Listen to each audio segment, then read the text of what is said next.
Bueno, acá estamos a bordo de un kayak yendo a la isla Huemul. La isla Huemul, que es lo que ustedes tienen ahí, miren, esa islita es el escenario de quizá el proyecto fallido más espectacular de la historia argentina. Para mí es una rareza este proyecto, no por el proyecto en sí, también, pero por la falta de conocimiento sobre el proyecto. Es un acontecimiento histórico que no se cuenta en ningún lado. No se encuentra en las escuelas, no se encuentra en las universidades. Uno se entera de casualidad porque es curioso y nada más.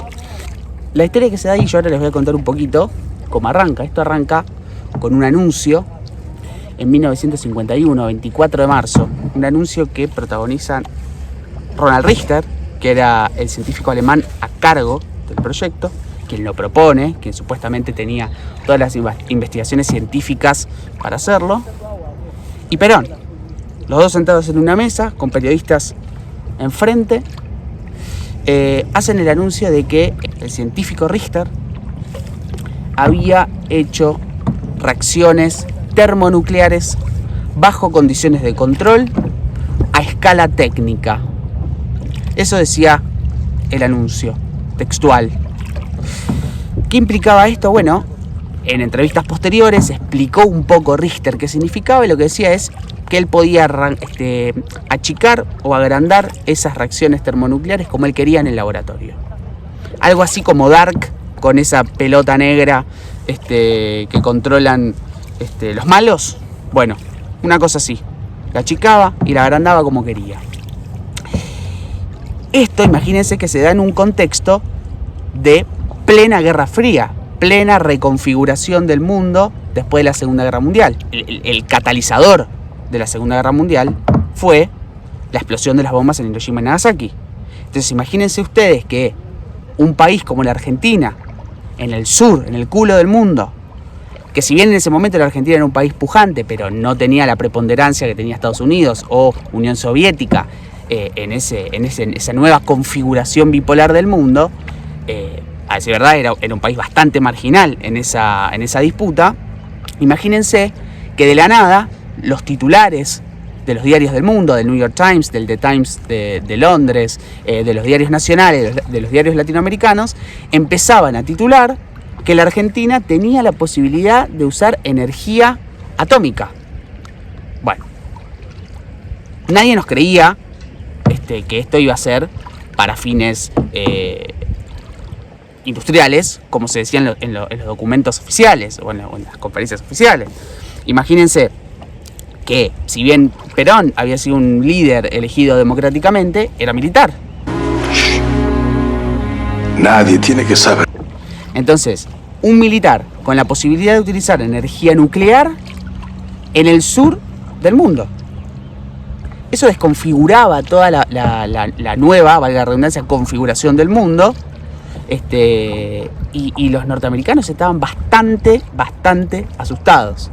No hay demasiado registro de las reacciones de los rusos en función de eso, pero sí hay registros, hay cartas secretas entre científicos norteamericanos que contaban su descontento, su incomodidad ante la posibilidad de que Argentina pudiera estar desarrollando este tipo de tecnología.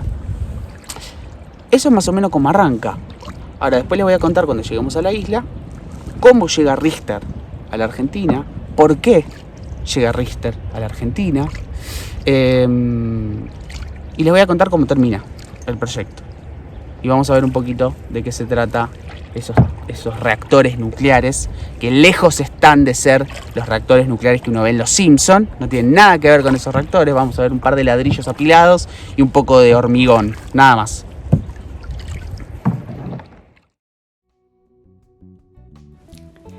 Cuando Richter llega a la Argentina, no se instala directamente en Bariloche, mucho menos en Huemul. Primero se instaló en Córdoba. Pero cuando le presenta el proyecto a Perón, entienden que la mejor manera de llevar adelante este proyecto era en un área desértica. Primero pensaron zonas del noroeste, quizá rememorando la zona de Los Álamos en Estados Unidos, que fue donde se había fabricado la primera bomba atómica. Pero finalmente Perón propuso a la Patagonia. Y como necesitaban algo más o menos aislado, es que se habló de la isla Huemul. Richter quedó absolutamente conforme, Decía que era una locación perfecta porque había abundante agua para refrigerar, ausencia de polvo que perjudicara a las máquinas y al mismo tiempo era un lugar ideal para guardar secretos. Mientras caminamos a la casa de Richter, les cuento bien rápido cómo llegó a la Argentina. El nexo con el gobierno lo hizo Kurt Tank, otro científico alemán que ya había llegado al país en una misión secreta unos años atrás. Tank fue quien convenció al gobierno de traerlo. No le costó mucho, así que el 17 de agosto de 1948 Richter ya estaba en el país y una semana después se estaba reuniendo con Perón para hablarle del proyecto. Llegamos a la casa. Esos agujeros son efectivamente lo que parecen, disparos. Según cuenta la historia oficial, la isla fue utilizada posteriormente como centro de entrenamientos de las Fuerzas Armadas. Por eso los tiros y los derrumbes en otras construcciones de la isla.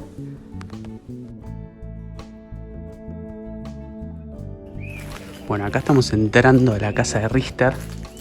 Increíble. Horrible era. Acá probablemente era la cocina de Richter. Acá intuyo que puede ser un pequeño baño, pero es todo muy raro. Todo lleno de escombros, absolutamente abandonado.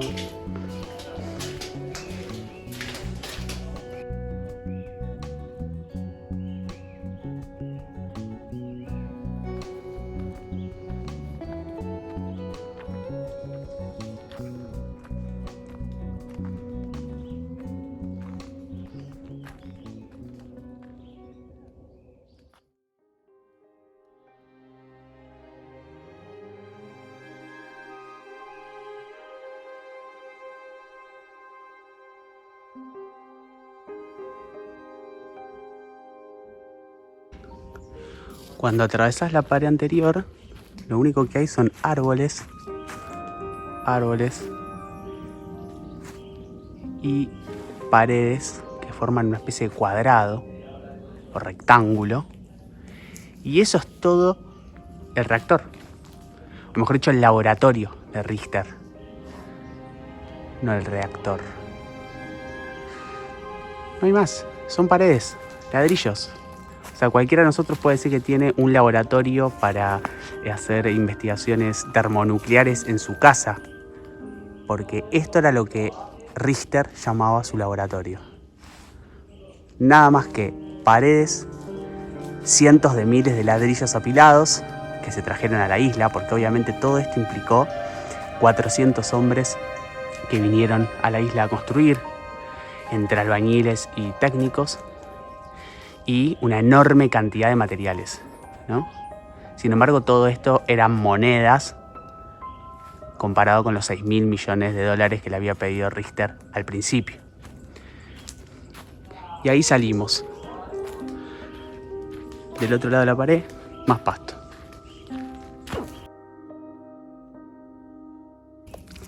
Cuando salís de este primer laboratorio, lo único que te encontrás es más pasto y otra pared que se supone es el otro laboratorio. O sea, es un chalet grande. En Castelar, de donde yo soy, hay 100 chalets como estos.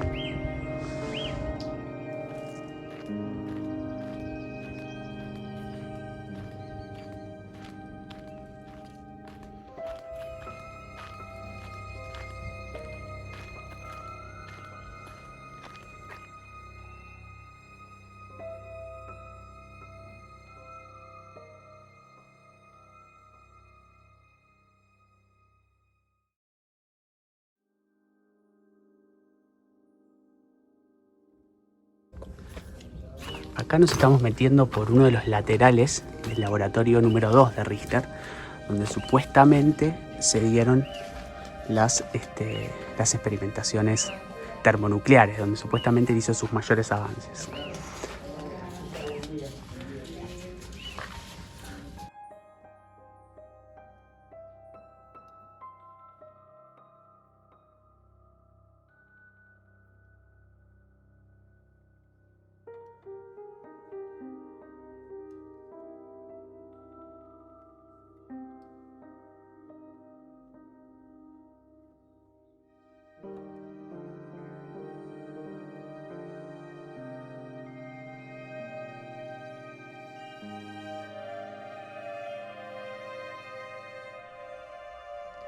Acá estamos entrando al tercer laboratorio del proyecto, que es el único de los 3 laboratorios que estuvo en funcionamiento. Acá funcionaba el laboratorio de química.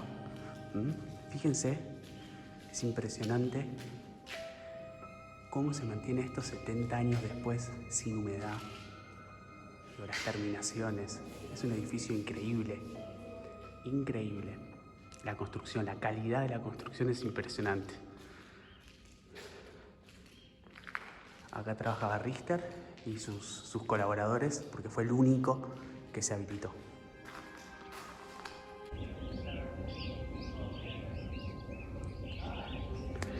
Y acá estamos entrando a uno de los reactores. Los falsos reactores. Paredes.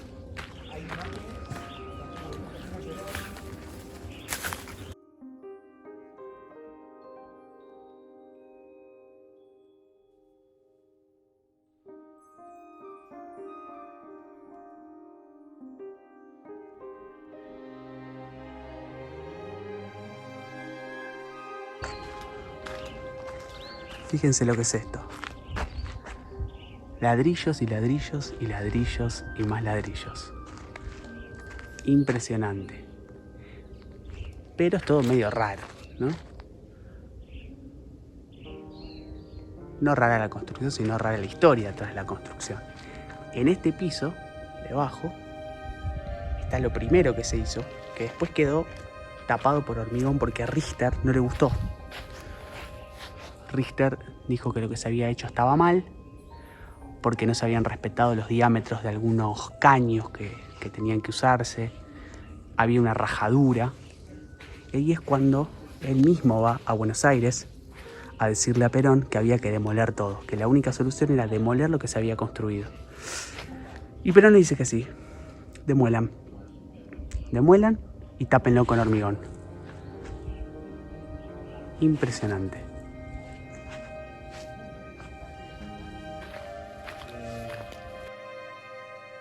Y acá estamos entrando a la segunda parte del reactor, que es casi igual. Casi igual, es la misma construcción, la misma lógica de construcción. Acá supuestamente iban a ir las maquinarias. Ahí hay algo colgando, que voy a tratar de no pasar por abajo por las dudas.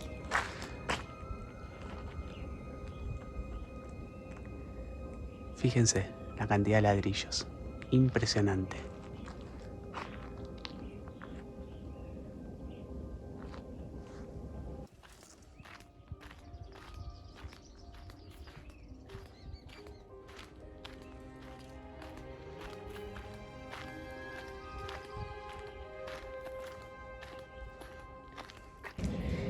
Y acá estamos llegando a lo que supuestamente iba a ser el laboratorio número 4 del proyecto.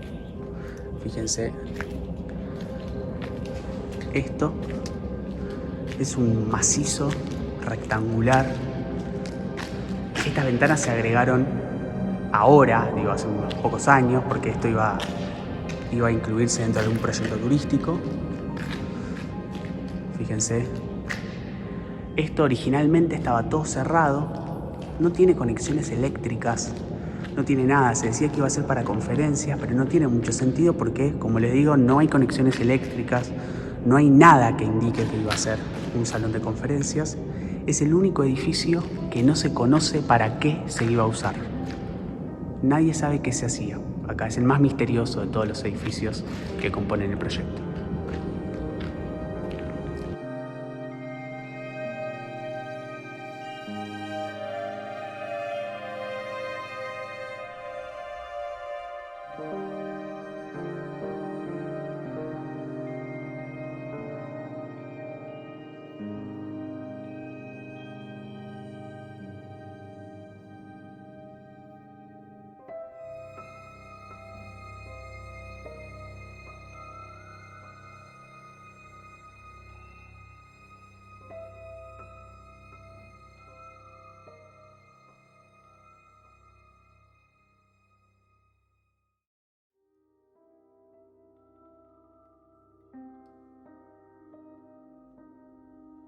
Con esta vista les cuento cómo termina el proyecto. A mediados de 1952, en función de lo que sus enviados a la isla le iban comentando, Perón comienza a sospechar que el proyecto efectivamente no iba ni para atrás ni para adelante. Entonces manda una comisión supervisora, integrada entre otros por José Antonio Balseiro, y descubren que Richter no tenía ni idea de cómo empezar. Según los informes de la comisión, todo lo que decía eran malas interpretaciones de la teoría. Perón le pidió a Richter que contestara esos informes, pero las respuestas no ofrecían ningún argumento nuevo, solo ataques a la comisión. Así fue como en noviembre del 52 Perón intervino en la isla, la desalojó, y Richter se fue a vivir a Viedma con su señora y su hija como si nada hubiese pasado.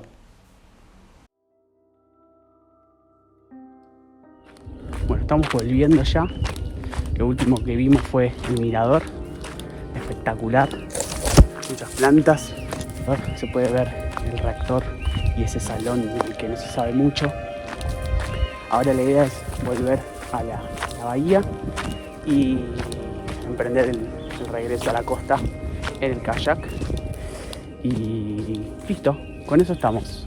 Espectacular, no se entiende cómo esto no es todavía una gran atracción turística. No se entiende muy bien por qué, pero me ofrezco al señor intendente de la ciudad de Bariloche para diagramar un proyecto que implique toda una recorrida por esta isla impresionante. Lo ofrezco con muchas ganas. Así que les mando un saludo y espero que nos veamos en un próximo video por otro lado de la Argentina.